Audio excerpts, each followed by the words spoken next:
Welcome back to another episode of Bass Fishing for Noobs. I'm Susie Q. Hey guys, I'm Sean.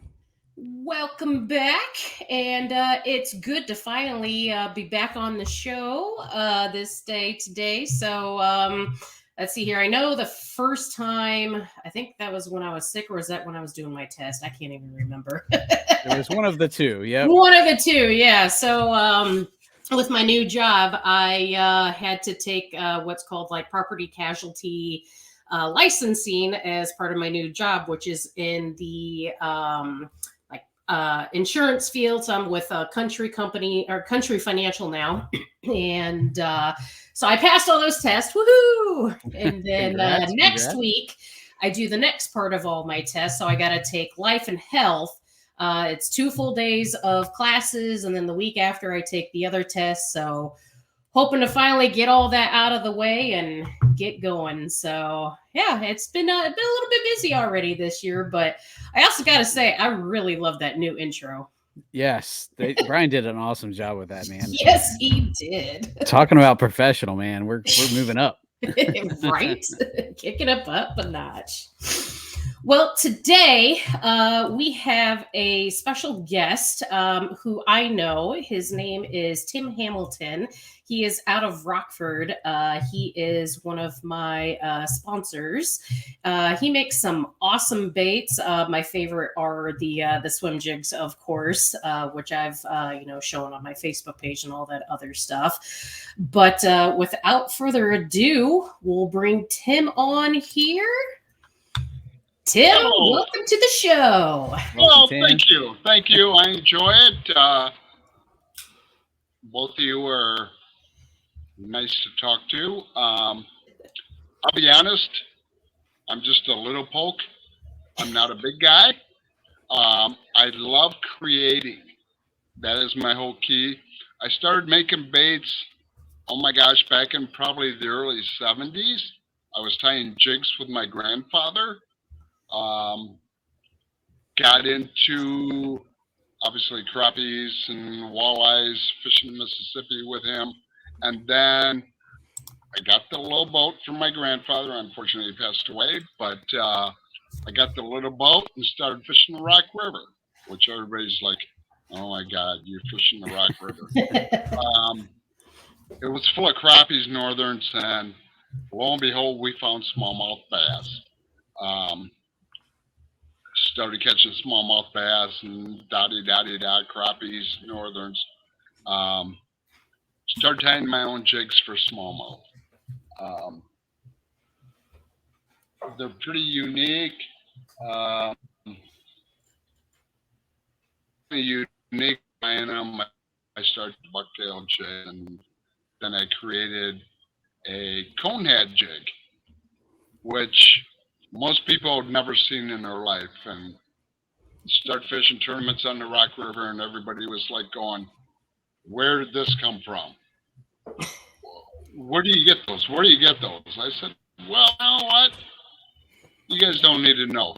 So we had to start wrapping our baits in aluminum foil before we fished. Wow. And then we came across, oh yeah, you're talking 150 boats. Back then, back in the early 80s.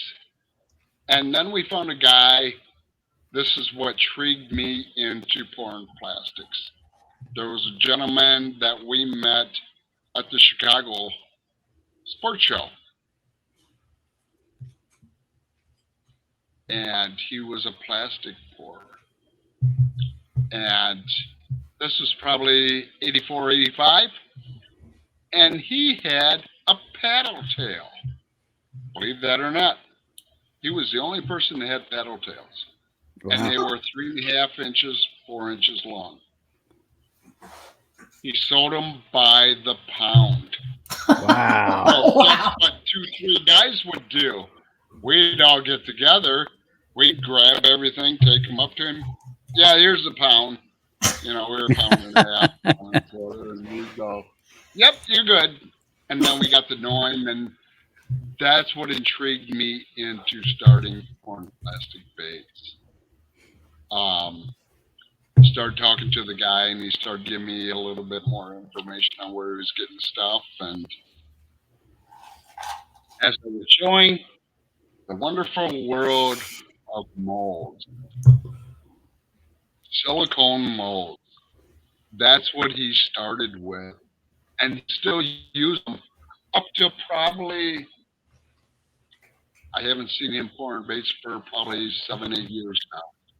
So that was my key to start pouring baits, because I couldn't get what he had.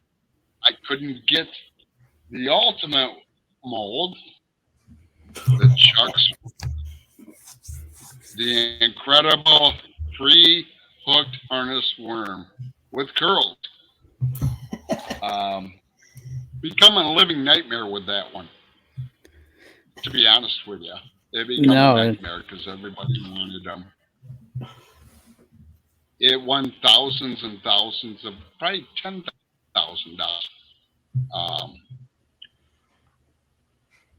The original was here in Rockford, and he did not do well.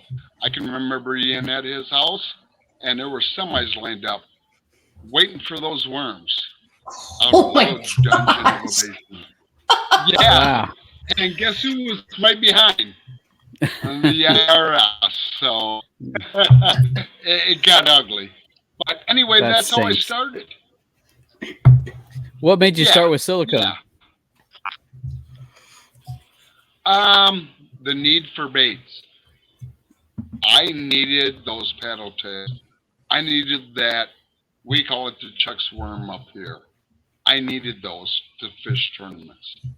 The Chuck's worm, I won thousands of dollars on. The paddle tail, I won thousands of dollars on smallmouth fishing. Lake Wisconsin, Wisconsin River, the Rock River, it was an incredible bait, and did extremely well with it. I did win an Angler of the Year with that bait. Nice. So, not a big circuit, 45 guys, but I did win it on that stupid paddle tail, and nobody had it. Nobody had it. So that was pretty unique, and that's what exploded me in to doing the silicone molds. I did pick up a few other ones, some flukes and stick worms. You know, they all had flat sides because they were open pores, but they all worked. It didn't matter. It didn't matter. Wow. Huh. Nice. Yeah, kind of silly. So eventually become a time I did fly flies for guys down in Florida. I spent 3 years down in Florida for bonefish and redfish. And I can't mention their names. A couple of them have passed. A couple of them are still alive, but they're older than me. Okay, I did bonefish and redfish flies, and they were very popular. Nice. But then I came back home, and that's when all hell broke loose. I'll be honest with you. It's almost like it was perfect timing for you. Yeah, I was just going to say, good timing. And I'll give you a lot of info, and that's when Cindy came into my life. She's been a big fire, and obviously she's one fantastic fisherwoman. She's a great angler. So I started getting into the aluminum world and the injections. So guess what happened? It was an explosion. I had molds coming every other day to the house. I didn't care if they were $60 or $100. $150. I didn't care. I had to have them. So that's just the way it works. That's called business. And every lure manufacturer can tell you the same story. I would guarantee that. Well, and it You know. sounds like you had been in the business doing silicone molds long enough that you kind of probably had a pretty good system for doing that. So you were, by about the time the aluminum stuff came on the scene, you probably had a pretty good idea how to get started with that. Whereas most other people are probably a little behind the learning curve, I would say. Exactly. And the biggest thing was I actually got scared because I was starting to do some shows with the silicone molds, selling chucks, or I'm sorry, the 4-inch and 5-inch stick worms, and some other stuff, eerie dearies and whatever. And I started to get nervous because I was cracking some pretty good numbers at these shows. You don't know who's walking up. I'll be honest with you. Yeah. Yeah, you don't know. I wasn't licensed at the time. So, you know, I had a gentleman from Iowa approach me. He goes, "Man, I really love your baits. I want to buy from you." And he goes, "How do you feel about making special colors?" I said, "Well, yeah, shoot me what you think you need." He was a chemist. And yeah, this is kind of scary. He did the breakdown, and I don't know if either one of you will ever remember Scrubber Nog. It's a special purple. Hmm. I'm going to show you something right now.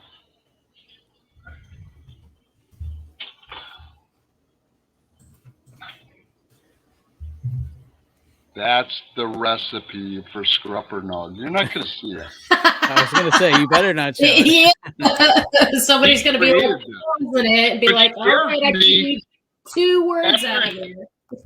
After he gave this to me, he disappeared.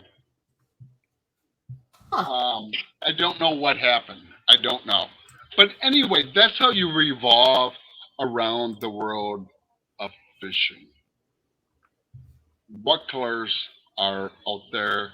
How do you create? I'll be honest, I am a creator.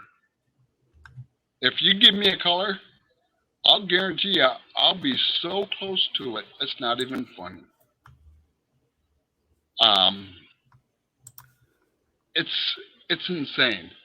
The equipment we get to use today, and I'm not the greatest. I'm just a little guy that perfectionizes everything I do. Let me show you a couple molds.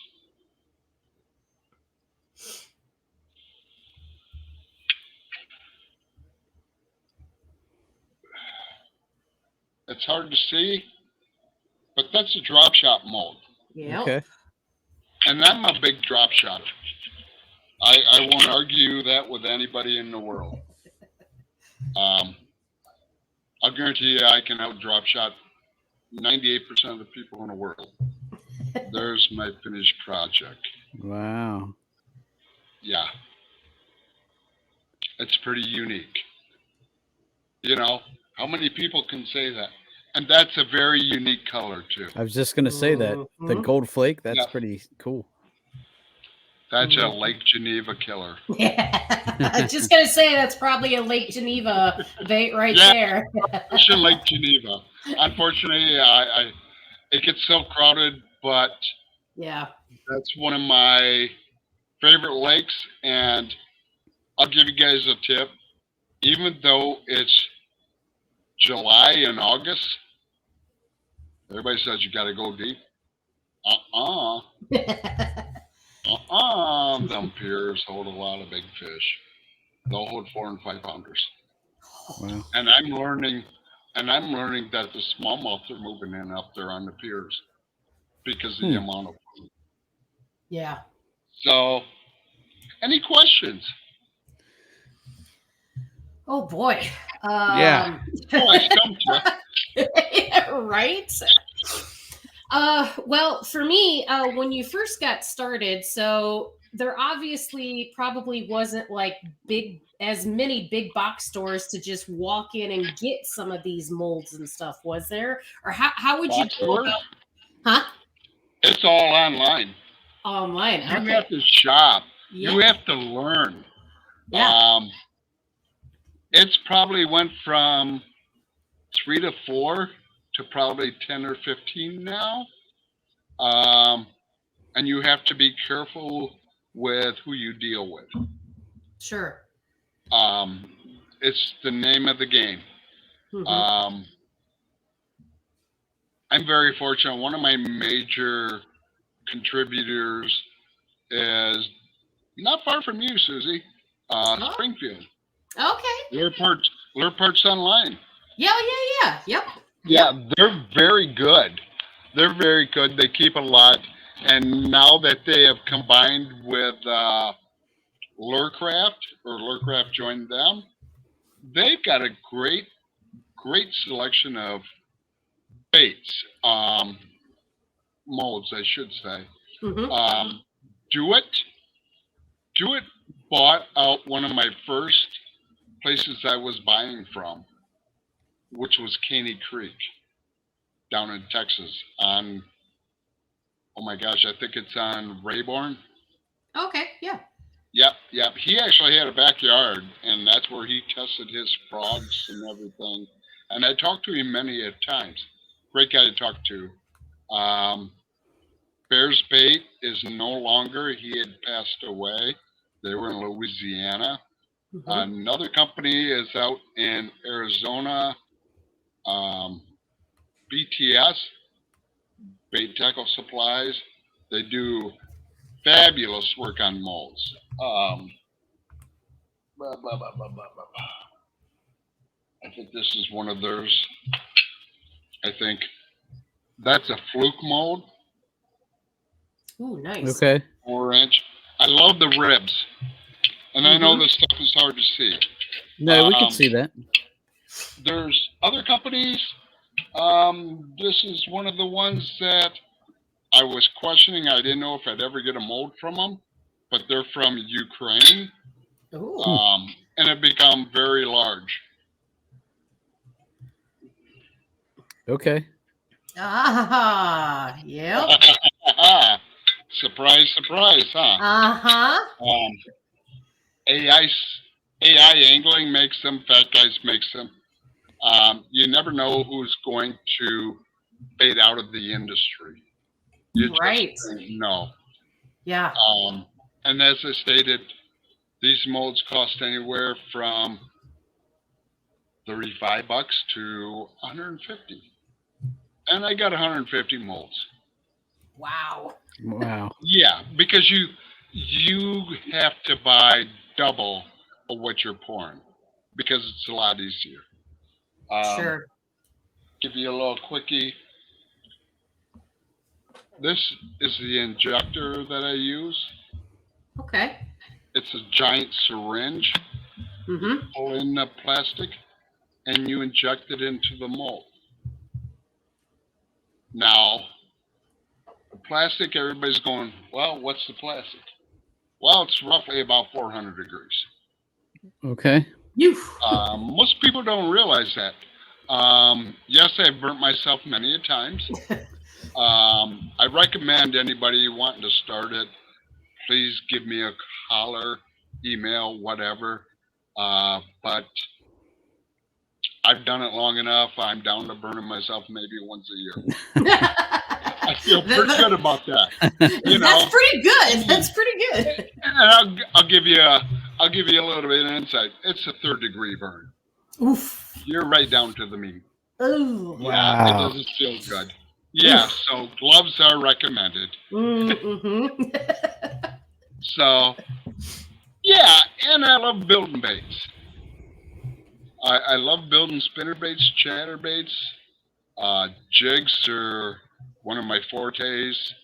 Buzz baits, you know, I do love doing that stuff. Swim jigs, Susie, you know. Oh, yeah. I do a lot of jig sales.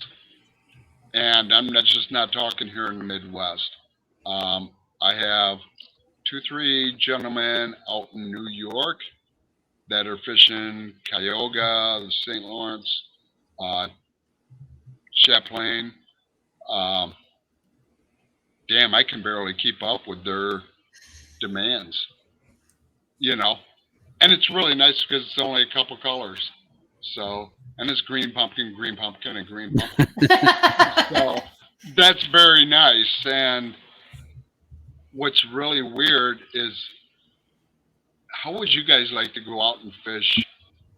Take a day off of work on Wednesday and go fish a tournament against 60 guys. That sounds like fun. Heck yeah. That's what they have out there. Wow. Oh, wow. Yeah. Thursdays tournaments, Fridays tournaments, Saturdays tournaments, Sundays tournaments. Yeah, it's crazy. One of the anglers that's coming aboard this year, he hit his 5 best fish were just over 25 pounds, all on my jigs. Wow. Nice. Yeah.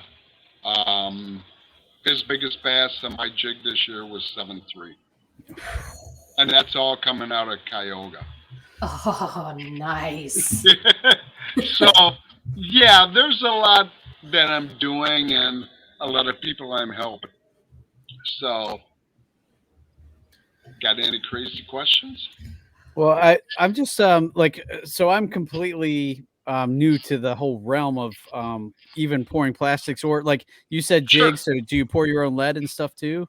No, I You have a don't. supplier for that. Okay. Um, Well, Go ahead. I was just gonna say, like, what does the process look like? I know the basics. So basically, you're taking your plastic, you're melting it down, you're liquefying it, right? And at what is that the Yes. point where you add your flake and all that, or? Yes, absolutely. It's a small process. It's about a 4.5 to 5 minute process. Here you go. I'll show you real quick. This is a special plastic for a gentleman. It looks like milk to start. Okay. As the process goes, you start heating up. I use a microwave and Pyrex. We'll just grab one of these. I use Pyrex measuring cups, the glass ones. Oh, yeah, Okay. yeah. Yeah, that's what you use. That's what you use. That's a small one. Mhm. This is the outcome after it cools back down. It's like stiffer than Jello. Yeah. So the whole key is you take it, and there's a system. Trust me, there's a system that you go through the microwave, um, adding your colors at what stage. You have to learn that. It Right. does. There's no description on how to do that. There isn't. And if you burn the stuff, you better run like hell because it will knock you out. Oof. Wow. Oh yeah, it's very strong. The stuff I'm using is eco-friendly. Finally, it's a lot better. Yes, I have been knocked out. Wow. I Oh, went my and laid, goodness. I have went and laid down in the backyard, and I had my dog come up and start licking me to make sure I was alive. Oh, man. But there again, that's what you learn. Sure. But no, you take it, you put it in, you pour your amount that you think you're going to use, and I go up to 2 cup Pyrex. That was just a little 1 cup for little short things. You pour it in. I buy 5 gallons at a time. So, and you have to have a mixer, and I use a drill to mix it. Mhm. It takes about 4 or 5 minutes to get it good and mixed. And you take it, and I have 1 cup, I pour it in, come back over here, I throw it in the microwave for 2.5, 280. let it run. It expires. I mix it again, put it in at 250. It runs its thing. It's starting to turn to gel. It'll turn to jelly. I'll mix it again, put it in for a minute 25, minute 35, and then it turns to liquid. Now I add my colors and my glitters based on what I'm making. Gotcha. And then it'll turn to liquid, which is crazy. It turns to liquid. And then I take it and hit it about another 45 seconds, get everything mixed up, and then I check my color. Now, colors, there's no recipe for it. I bet. I've tried to write down how many drops I use. It doesn't work. It's insane. It's knowledge. And one of my key things that I use the earth to create the color. I let the sun, I let the water dictate the color of that bait. So a lot of my baits I try and make slightly translucent because that gives sunlight, clouds, and water clarity what that bait's going to look like. And I found that very effective. Okay. Kind of unique. Mm-hmm. I guess I take it to a different level than most people. You know, you want green pumpkin? Sure. There you go. Here's your green pumpkin. You know, but no, I try and I also like to understand where you're fishing at. What Right. bodies of water? I have a lot of knowledge on bodies of water, where they're at, what they're doing. So I'm not blind.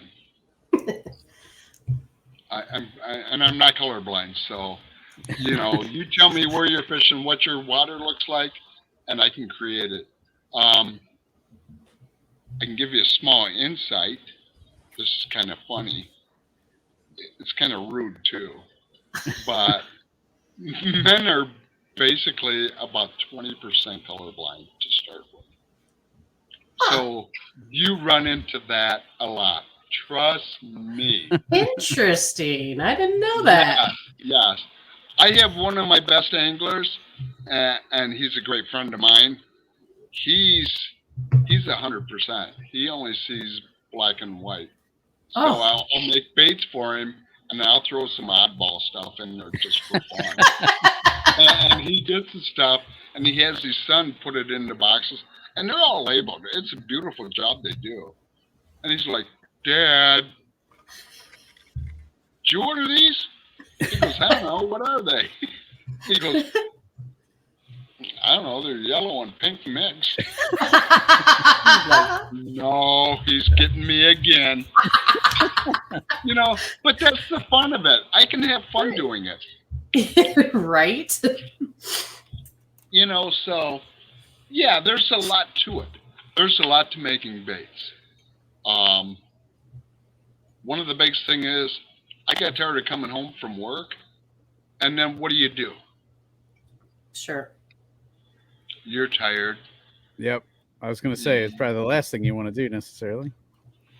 No, it's a pleasure coming down here in the dungeon and making baits. You know what?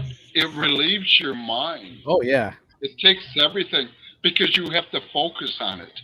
It's a fabulous feeling.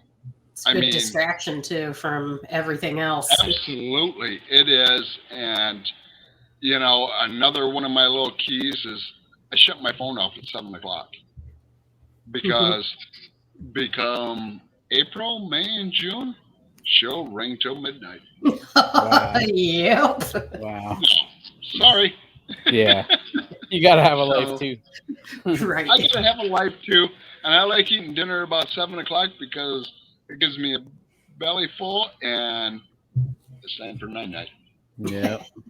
Right. And there's times I'll guarantee you people that I've been down here at 4 o'clock in the morning working on baits Whew. because I've had hot orders, Wow. which is crazy. Sounds nuts, but yeah, it does happen. Sure. So, any questions? You mentioned doing it in your basement, like, and knocking yourself out. Is that something like ventilation is a key concern there, or? What has happened, and I should have explained it at that moment. The plastic has changed. It's eco-friendly. Okay. Yeah, when it first came out, oh my gosh, I had just such a horrible odor. It is probably not so very health friendly. No, it wasn't. I've seen many, many posts where it's actually in some of the waterways. Wow. Oh, wow. I can't even pronounce the name of it. It's like Filylate or something like that. Sure, yeah. But they've done away with that. Good. And now it's eco-friendly. I can work on stuff in my basement. And it doesn't stink. I'll just smell scent. Oh, yeah. Yep. And I use anise oil as my number one scent. Mm-hmm. Mm-hmm. I like it.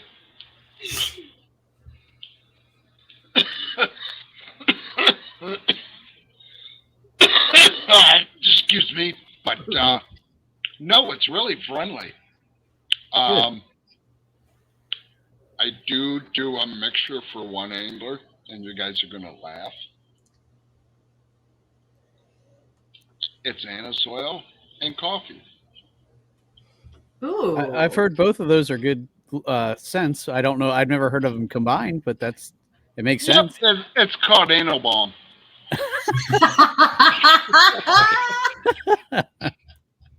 So, and that's for one of my anglers in South Dakota. He was a college fisherman for South Dakota. And actually, I did a lot of work with colleges and high schools. And I still do a little work with high schools. So Okay, cool. I did Dubuque, Bradley, Illinois State, Platteville. High schools have all been pretty much in the Rockford area. Your Guilfords, Boylans, Rockford Christians. Down south, Arthur, which is just south of Springfield. Okay. The thing is, what happens with all these schools is when people graduate and dads are running the program, their children are da-di-da, they pretty much go away. So, but it was a guaranteed fun time. Oh, Stillman Valley. I do have Stillman Valley.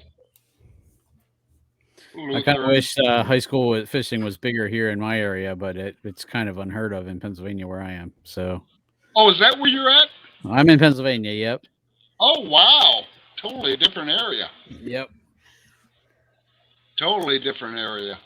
No, we were one of the first states to incorporate the high school bass fishing. Actually, I was an inaugural coach. Very cool. With Boylan High School. And I did a few schools, and I did some being a weighmaster.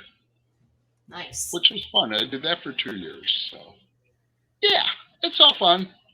And get to see the kids and throw my baits. And, I still go watch them.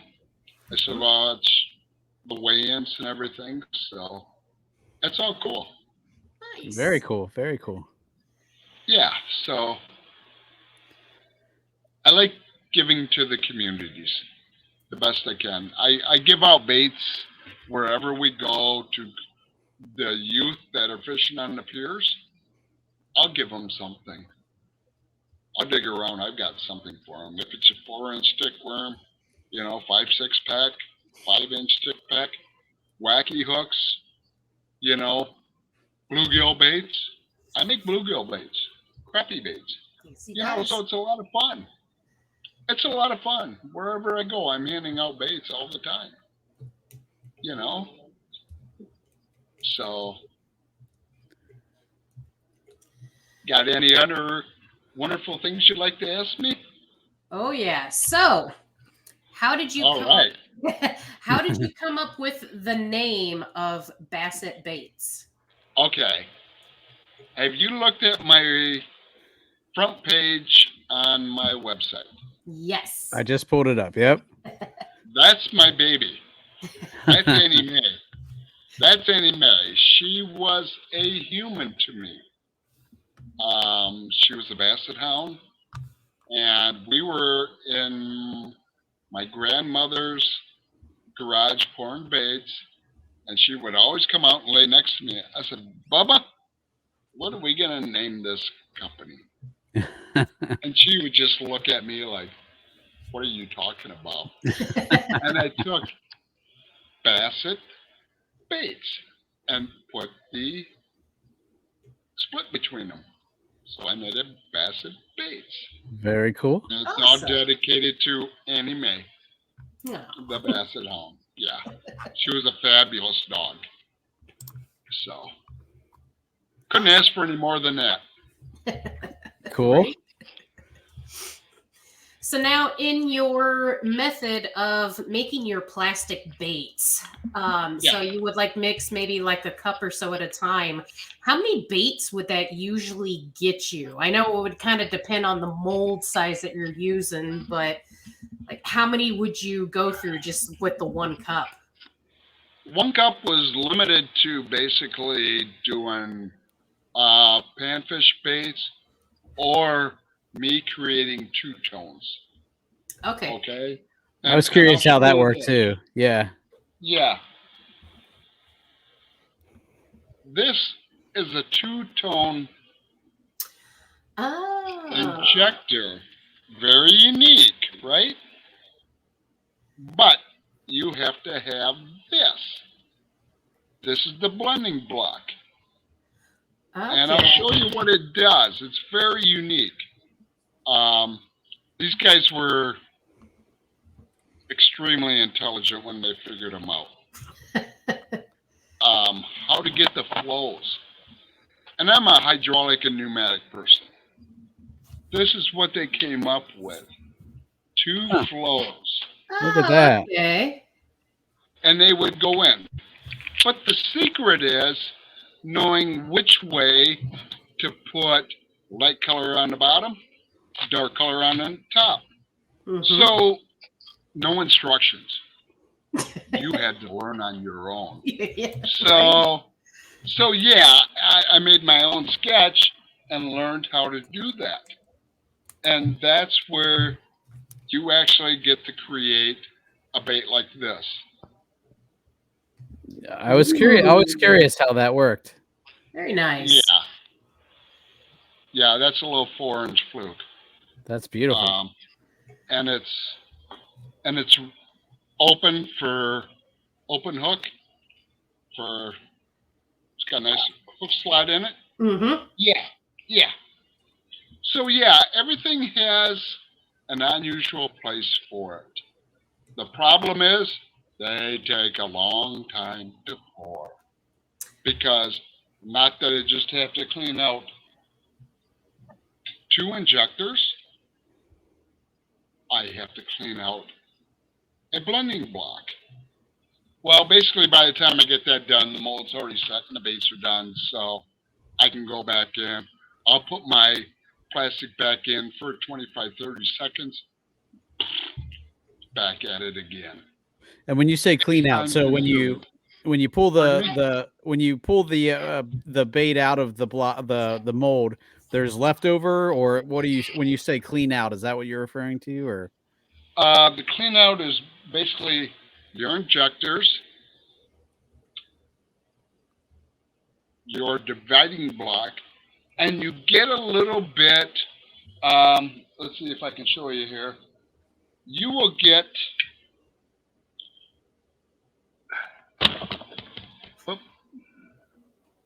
You see this chamber here? Yeah. Yep. That's your injection channel. Okay. That Yep. single colors, that's not waste. I can reuse that. When it's into 2 colors, and depending upon what color, it becomes waste. Okay. So yeah, that's why stuff costs so much. Gotcha. Sure. That makes It's, sense. yeah, nothing is cheap anymore. No.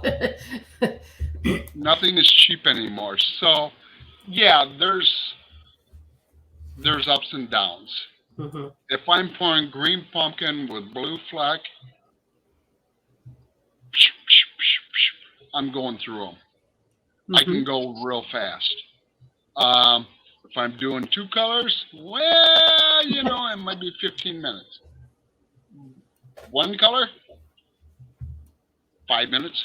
5 minutes. Yeah. That's how fast it sets. It's Gotcha. setting that fast. I was just gonna ask, like, what's the time frame of like it setting and then cooling off to where you can just take it out and then move on to the next batch? If I'm really working hard, 1 minute. Oh, And wow. on 4 and 5 inch stickworms, yeah, crawls may take a minute 30, minute 40. Okay. Depending upon what I'm pouring. Okay. And it just cools in the mold. You don't have to like dunk it in water or anything like that. It's all. No. And for the molds that I do a lot of, let's say a 5-inch Cinco, I have 2 molds. I knew And you I have mentioned 2 having 2 of injectors each. Okay. to control the heat. Because, oh my, they get hot. And where are they at? I have my special Michael Jackson gloves that I do wear to decrease the heat. Because yes, they'll go up to 400 degrees, your molds. 350. Oh yeah, they'll get hot. My hands, I don't know how I do it, but I can handle most of it.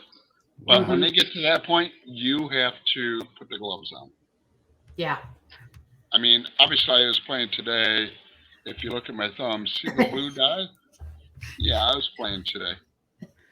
I was playing. You know. But yeah, the stuff will get hot. It will burn. It will hurt. It's nothing to play with kids. They have to be supervised. Yeah, it all has to be supervised. Even myself, I get carried away at times, but I'll still burn myself, and it's not good. Yeah. I mean, when you get hot plastic on your hand and you pull it off, your skin's coming with it. Oh. Oh yeah, it hurts. Ouch. It takes the blister right off. How's that? Wow. So yeah, you have to be careful. I was going to show you a couple new chatterbaits coming out. Ooh. I was also going to ask you, when it comes to your waste of like your plastic stuff, do you like try to reuse it for like, you know, just like a darker colored bait type thing, or what do you usually end up doing with most of your waste? I can play with that. Most plastic I can reuse. It's based on pigment in the colors, so you have to get to be a scientist in its own matter. Sure. Whites don't have any pigment. Right. Believe it or not, black has very little pigment. Yeah, it will burn real fast. White's one of the worst. Clear's real bad. The other colors are not so bad. Oh, purple burns real quick. Or grape, it burns real quick. Which I think it falls under the black window. Okay. It has a tendency. if I'm doing remelts, I know how to control my heats to get it where I can get 2 or 3 times out of it. Some other colors I can pour 5, 6 times. You know, you just don't know. Sure. It's what people want, and that's a big thing. I am going to start downsizing this year. Colors and bait wise. Mhm. That won't happen until probably April, so I can be more efficient to service more people at a faster pace. Sure. And it's going to be more of the soft plastics and some skirt materials that here nor there. You know, you get playing with stuff, you don't know what's going to sell.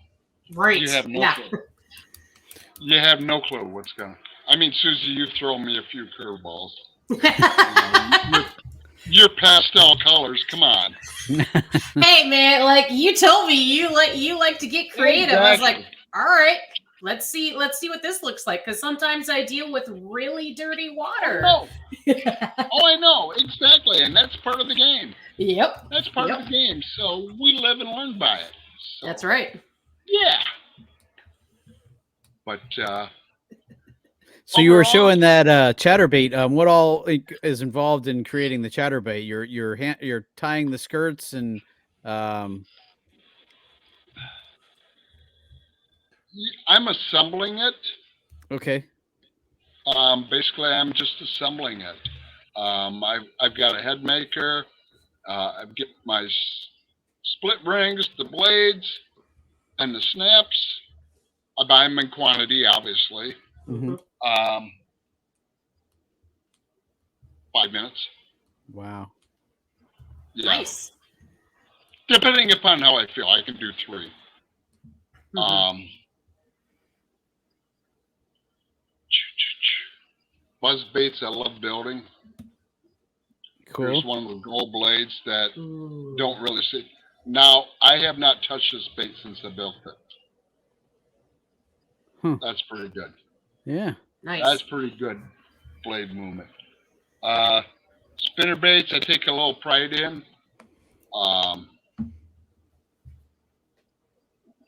Yeah, I don't know where I'm at here. Go up. Anyway, I wrap here and I wrap at the end as well. And my spacers, it took me 3-4 years to determine what space I wanted. Huh. And there again, I assemble. Okay. And that's wrapped, and then I grind it down to a flush mount, which you don't see. You don't see. Them are some big things I like to do. Mhm. And I like to play with colors a lot. Oh yeah. Oh yeah. Susie, you haven't even seen this swim jig. This is a new swim jig that I have created.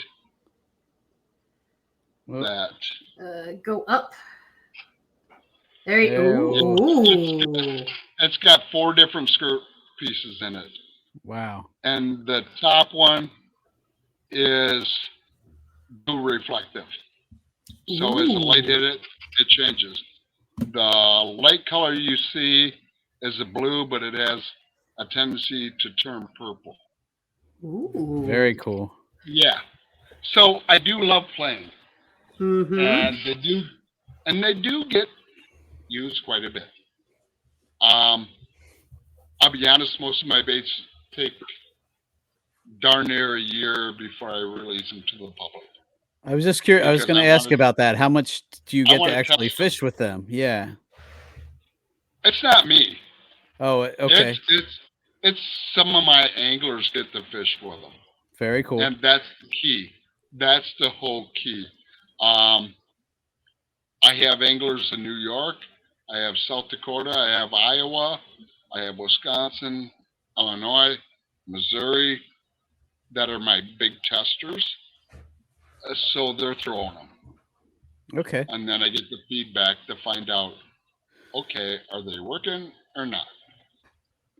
And then we make a decision. Gotcha. Just because I'm catching on it doesn't mean that you're going to. You're in Pennsylvania. I Right. don't know. You know, you got different bodies of water than I got. You know, so I don't know. Susie, we're close to the same type of bodies of waters, and you know, we can relate. But with you, Sean, I don't know. So it's very unique. Everything Yeah. is very unique.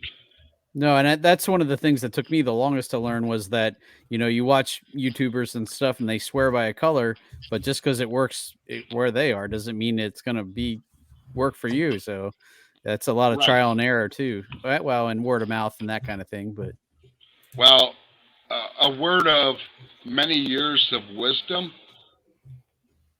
green pumpkin, Yep. green pumpkin seed, can't beat it. Black and blue, you can't beat it. But there are some secrets. Everybody knows what their secrets are, and I can't display them. You know, and that's the way it is. There are. I'm sure you know. Susie knows who some of the guys I work with, and one of the biggest ones is Tyler Cole. Yep. He's my number one. He's very good, and he's very good working development with. Him and I have come up with some incredible stuff. He's got his own spinnerbait out. We thought about a buzz bait, but unfortunately, with the cost of everything, oh my lord, the prices are killing me right now. I have to put my spinnerbaits up another notch because of the cost of material. Yeah. And it's sad. It's sad. You know, you can make a high quality bait, but unfortunately, the people that are fishing have to pay for it. Yeah. And I see the cost that's out there. I see spinnerbaits going for $12.99. There's no way I could charge $12.99. I would never sell one.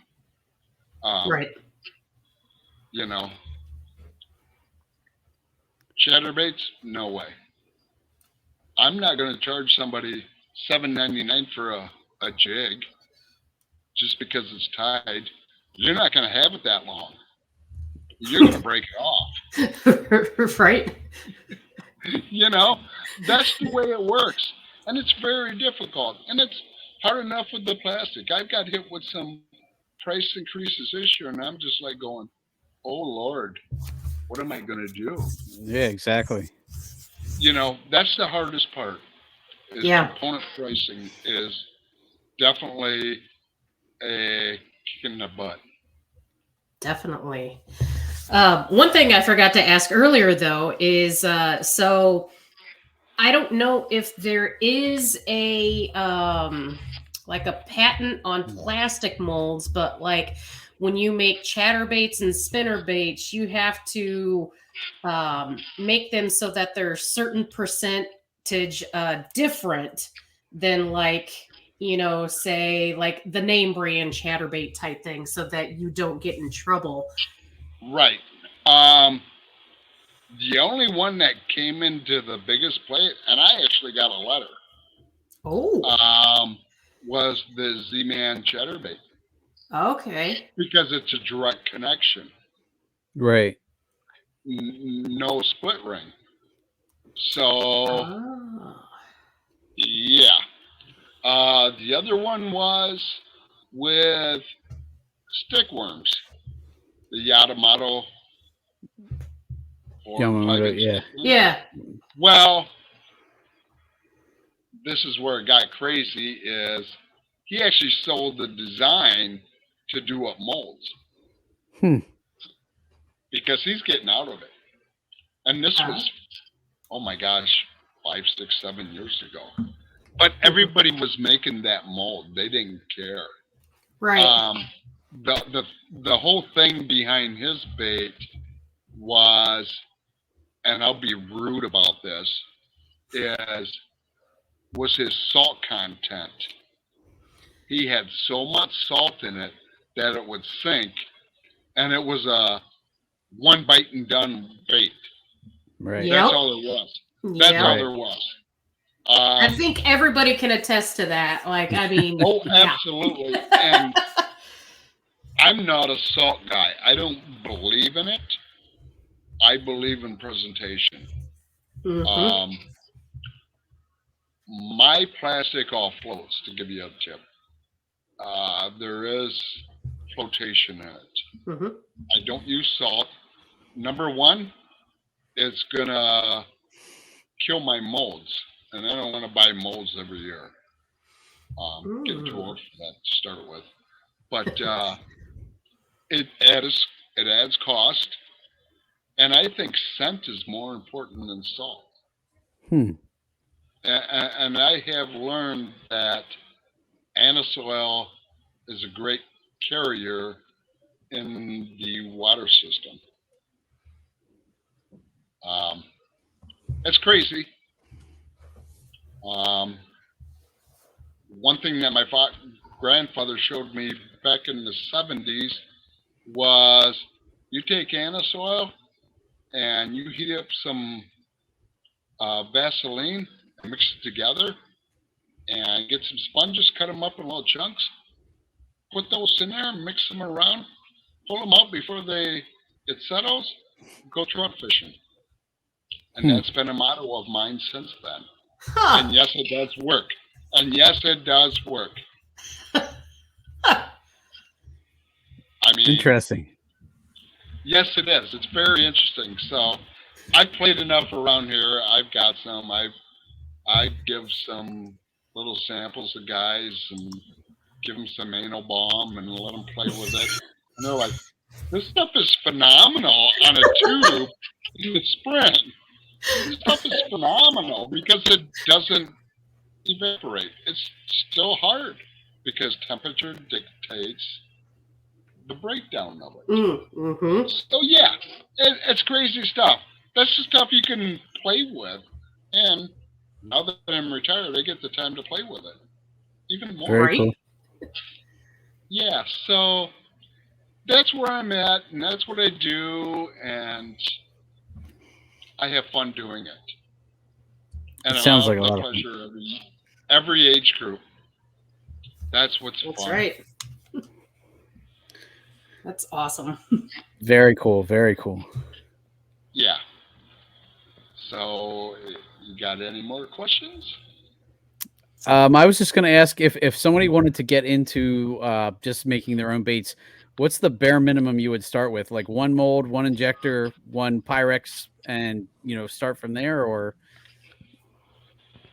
Well, I'm going to say you're not going to be happy with one mold. okay, Right. Okay? I'll be honest with you.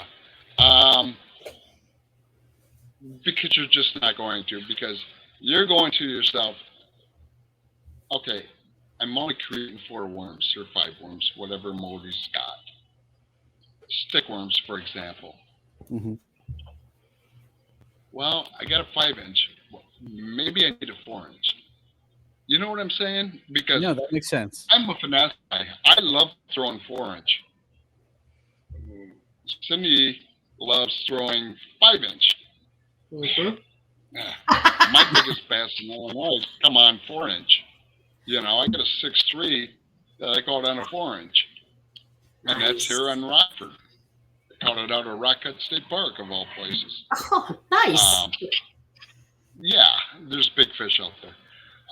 Anyway, I would say you're going to spend $200 to pour stickworms. Sure. And I'll be honest, and I don't want to profile, but I go to do it molds to start. Okay. Get my molds. They're sand casted. There's nothing wrong with them. They're a little dull finish.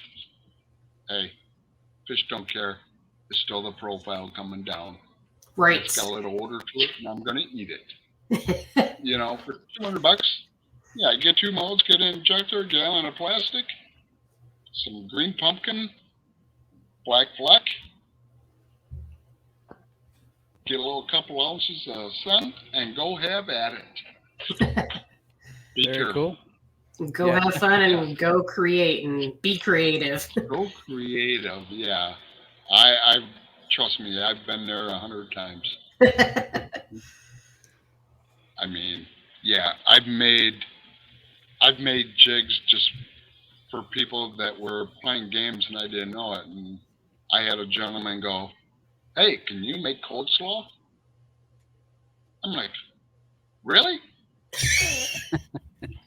5 minutes later, I shot him a picture. He goes, "Really? That's what you did?" I'm like, "It was a challenge." Right? Can you do fried chicken? I'm like, "Okay, this is being a game." So I did fried chicken, and I put gold tinsel in it to give it the shine. You know? That's So, awesome. that's the fun stuff. That's And it's payback got for fish you on 'em. making that guy the pink and yellow worms, I think. Exactly. It was to the same guy, to be honest with you. But you know what? That's what's fun. I can sit and create. And Right. not a lot of people can do that. Yep. You know, I can do that. I'll be honest, I probably have 75 to 80 different skirt patterns. Wow. Yeah. Nice. So, yeah, it's not hard to create. It's fun. Right? I guess I have a little artsy behind my mind that I never found. Right? Well, Maybe you did find it. I think you found it.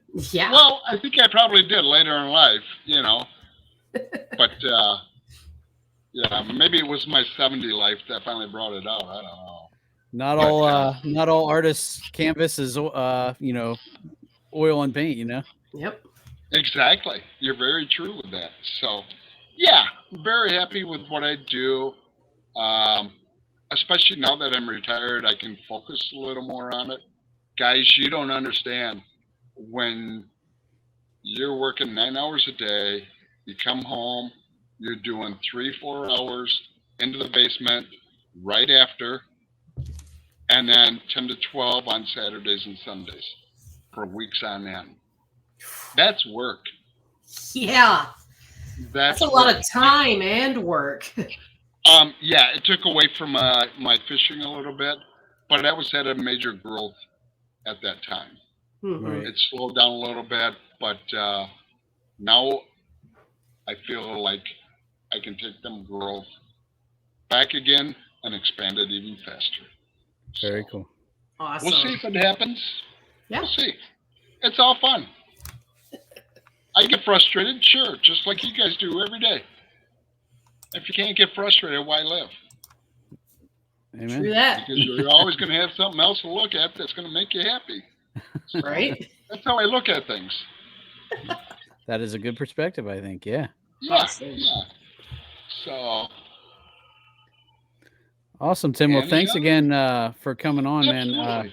and Yes. giving us a little glimpse into the world of bait making. Because you know, I know, you know, I've thought about it and tossed it around, and you know, now I might go see what I can create. You know, it sounds Well, pretty cool. if you were smart, you would start playing with a little bit of jigs if you're a jig fisherman. That's where the fun is. Okay. That's way more fun than playing with plastic. Okay. Yeah, jigs are fun. Jigs are a lot of fun. Trust me, I know. I love creating jigs. I mean, I've got stuff nobody's ever seen over here. I'm the only one that sees Yep. the stuff. I can attest to that. You've got some pretty unique stuff. You really do. Yeah, and that's the fun stuff. But yeah, most definitely, if that's the direction you want to go, I don't know if you're a chatterbait man or a spinnerbait man. I have a spinnerbait that I have not showed the public yet. That's mine. And mine Cool. only. Very cool. Nobody gets it. Maybe someday. Nice. But that's what it's all about. That's where it gets fun. You know? And sometimes you have to have that stuff. Well, I think bottom line, just catching a fish on something you created or seeing other people catch fish on things you created, it has to be a It's pretty special phenomenal. feeling. Yeah. Well, and there again, I've sent 1, 2, 3, 4 teams to the high school state here in Illinois, and they were throwing my baits. Awesome. So Heck yeah. top finish was 8th. So, but other than that, I'll take it. Heck yeah. That's Yeah, the fun yeah. stuff. Oh, and one last note. I did in 2016. I was at the Bassmaster Classic, and I was building jigs the night before day 1 takeoff for an angler from Iowa. Yes. Ooh, And he went fishing on it. Nice. nice. Yeah. How crazy was that? That's pretty That's cool. my highlight of awesome. life. Yeah, it was. He beat Kevin Van Dam, so that even made it better. Right? So, all right, my friends. Thank you very much. Wonderful night. No problem, Tim. Thanks Yep. again. Guys, make sure you go on and check out Bass-Ett Baits online. You can find it. Tim, why don't you let them know where they can find you? Bass-Ett Baits at Comcast.net. Very Or easy. website, and you're on Facebook as well? Yes, I am. Same scenario. Okay. And obviously, you can see my phone number if anybody's got any serious questions. My phone is on till 7 p.m. Central Time. I'm very sticking about that. So Hey, that's I think that's great that you stick to that, because that, Yep. Yep. So thank you very much. I appreciate it. No problem, Tim. It's a pleasure. All right, guys. Well, thanks again for tuning in to this episode of Bass Fishing for Noobs, and thanks, Tim, for coming on. We can't wait to see what you come up with next. I'm definitely going to be checking out your new Absolutely. stuff. So, Yep. all right, guys. Well, thanks again for tuning in. This has been Bass Fishing for Noobs, where we bring you the techniques, the tricks, and the tips to help you rip more lips. You guys have a good night. Thank you.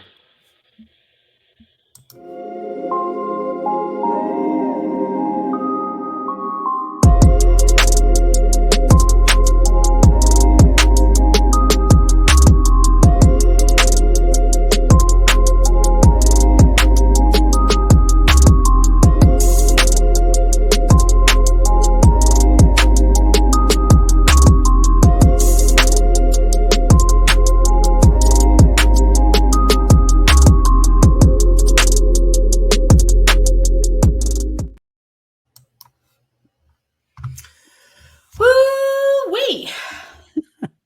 Did you? I was going to say.